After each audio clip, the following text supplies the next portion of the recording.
حدیث نمبر 428 428 عن عبد الله بن عمرو رضی اللہ عنہ قال قال رسول اللہ صلی اللہ علیہ وآلہ وسلم یقال لصاحب القرآن، رسول اکرم صلی اللہ علیہ وآلہ وسلم ارشاد فرماتے ہیں کہ قیامت کے دن صاحب القرآن، قرآن والے سے، دیکھیے آپ، قرآن والے سے کہا جائے گا۔ قرآن والا کون ہے؟ جو قرآن پڑھتا ہے، قرآن کو سمجھنے کی کوشش کرتا ہے، قرآن سے ہدایت لیتا ہے، قرآن پر عمل کرنے کی کوشش کرتا ہے، وہ قرآن والا۔ تو قرآن والے سے قیامت کے دن کہا جائے گا اقرأ ورتقی، قرآن پڑھتا جا اور اونچا جاتے جا۔ جنت کے اندر درجے ہوں گے، جنت ایک لیول پہ نہیں ہوتی، جنت کے کئی درجات ہوتے، تو قرآن پڑھتا جا اور جنت میں ایک ایک لیول، ایک ایک درجہ، ایک ایک سٹیج اوپر اٹھتا جا۔ ورتل کما کنت ترتل فی الدنیا، جس طرح سے تو دنیا میں قرآن ترتیل سے پڑھتا تھا، اطمینان سے قرآن پڑھتا تھا، آج اس طرح سے قرآن پڑھ۔ دنیا میں تو کیسا قرآن پڑھتا تھا، آج پڑھ قرآن۔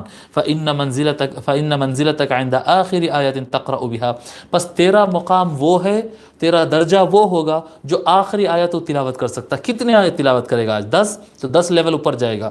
100 آیت پڑھے گا تو 100 لیول اوپر جائے گا۔ 1000 آیت پڑھے گا تو 1000 آیت لیول اوپر جائے گا۔ پورا قرآن پڑھے گا تو جتنے قرآن میں آیتیں ہیں 6000 آیتوں سے زیادہ ہے، اتنے درجہ اونچے جائے گا۔ تو قرآن، جنت تو بہت انلمیٹڈ مقام ہے۔ تیرا وہ درجہ ہوگا جتنے تو آیتیں پڑھتا چلا جائے گا۔